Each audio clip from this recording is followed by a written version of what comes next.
Hello everyone. In this video, we will be learning about window functions. Window functions are very important and they come in quite handy in daily use as a data engineer or data analyst. And they are also a hot topic during the interviews. So you will always find a couple of questions in the interviews from window functions only. So in this video, we will be covering part one. So we'll be covering these functions and these are called aggregate window functions. So you must have heard about sum, max, min, average, count, and these functions you would have applied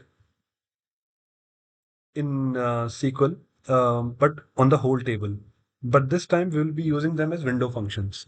So we'll be applying them in a particular window. So the main advantage of using window functions over regular aggregate functions is window functions do not cause rows to become grouped into a single output row. So the rows retain their separate identities and an aggregated value will be added to each row. So we'll look at that in action shortly. So let's suppose this is the data that we have. So this is the input data. Let's suppose this is the orders table. And let's suppose if I ask you to take the sum, let's suppose we'll do a normal aggregated function. Let's suppose we do a sum and we will do a group by on city. So what it will give. So let's write a query. So what we will do is we'll do select sum, select city, comma sum, and we will take the sum of order amount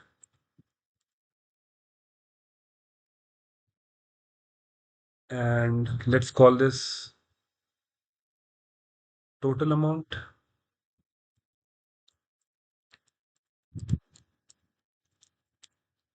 Let's name this and then we will do a group by on city. Now let's run this.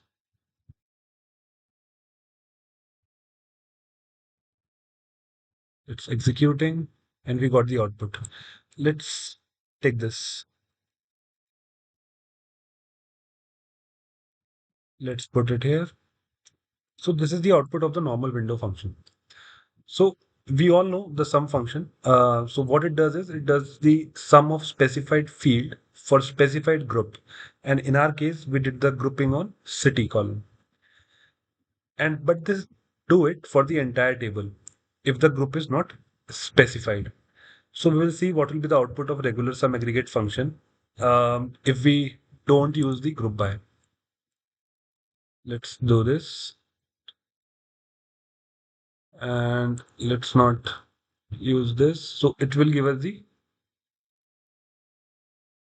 complete sum, right?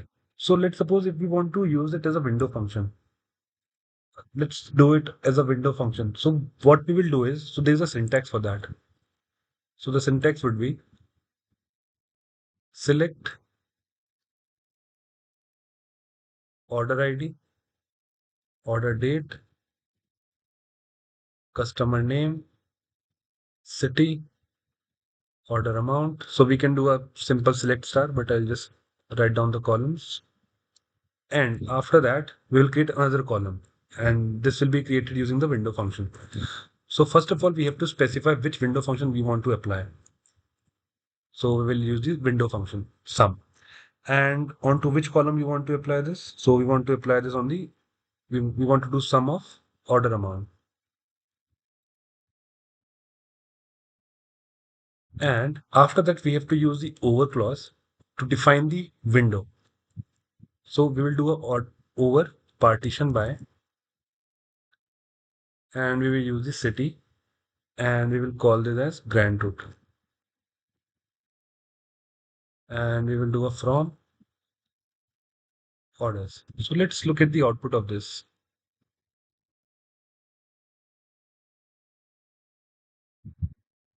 So let's copy this.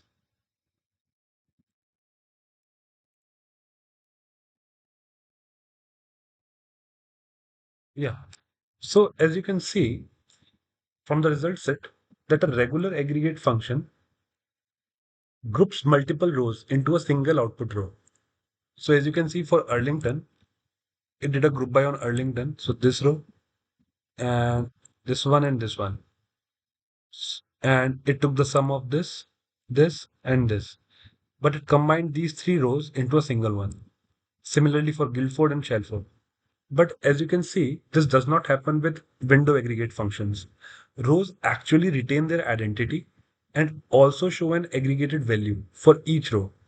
So in the example below, uh, as you can see, this one, the same thing happened. So this is the window that we specified. So we applied the window on. So this is our window, partition by city. So this is partitioned by city.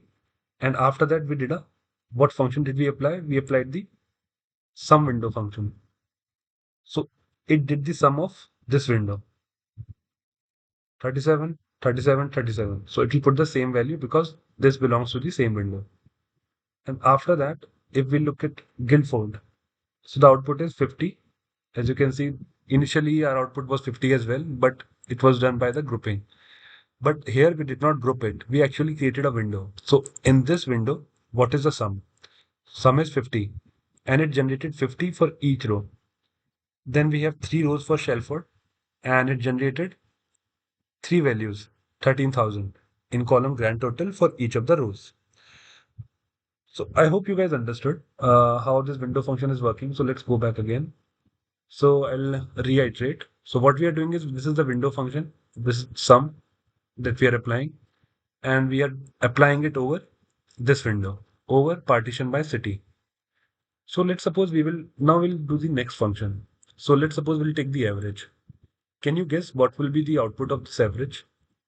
So what it will do is it will take these. So we'll again do a window on city. It will take a average of these three values. So what will be the average of these three? Let's check this in action and we will apply this function as well. So let's do the average first and we will write city group by city. Now let's run this.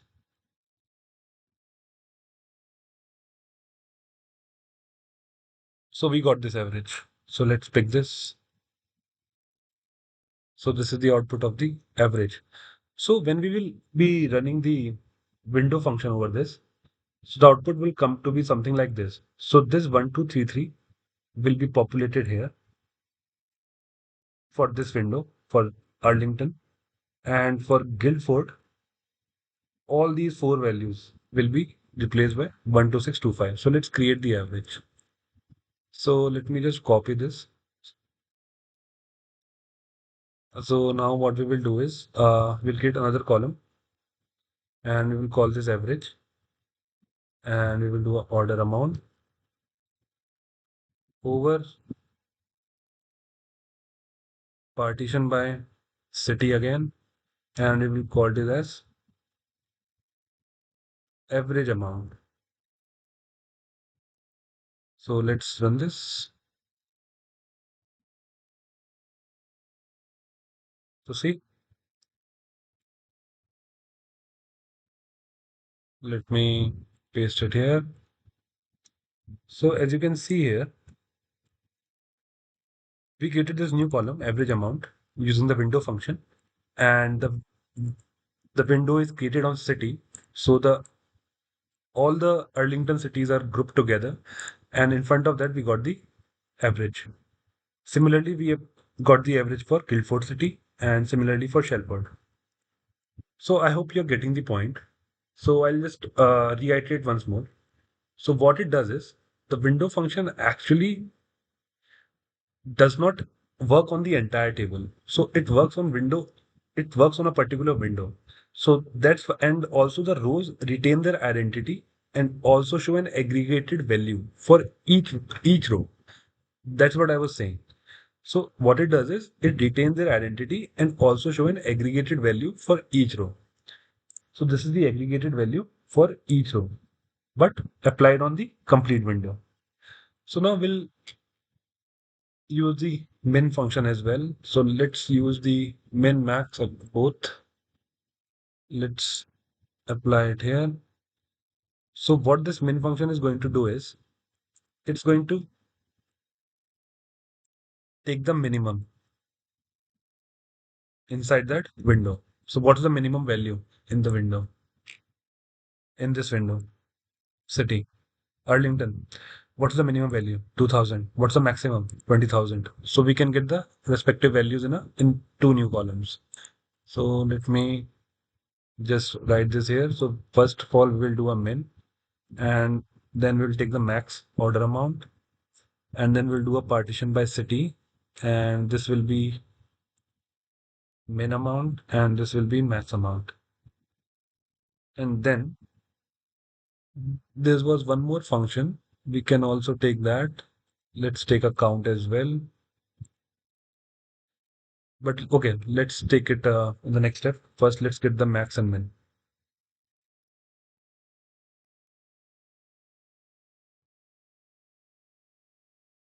Execute it. Yeah, we got the min and max. So I'll show it here only. So this is the min amount. So in this window, which is the minimum, 2000, right? So 2000 here. Then what is the maximum? 20,000. So we got 20,000 in the maximum amount column. Then for GuildFord window, what is the maximum amount? 25,000. We got 25 and minimum is 500 and so on. So I hope you guys are getting what we are trying to do. Now let's do the count. So what we will do is we'll try to count um, the number of orders. So what we will do is we'll try to count the number of orders received for each city. So let's, so the question is, what we will do is we have to find the total order received for each city using the window function. So find the total order received for each city. So for this city, Arlington city, how many orders have we received? We have received three. So there should be a new column where we will have three. For Guildford, how many orders have we received? We received four orders. So the count is four. So we'll put four in front of Guildford for every row. And then we have for Shalford city, we will put three in front of it for every row. So let's write it here only. So we'll do a count and we will do a count on order ID over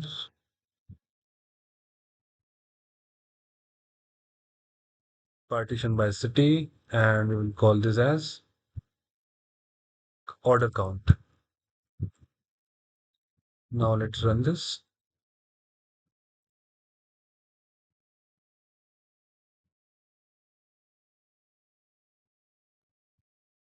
Yeah. So as you can see for Arlington city, we have three order counts. For Guildford, we have four. And for Shalford, we have three. So I hope you guys understood the aggregate window functions and how we applied them. So I'll paste the create table statements in the description section so that you can copy and practice on your own. In the next part of the video, we'll be covering the rank, tens rank, row number, and end time. So these three are most commonly used in uh, daily applications, and these are the most common in interviews as well. So we'll cover them in the next video. So let me know if you have any doubts so far. I'll try to resolve them. So see you in the next video. Thank you.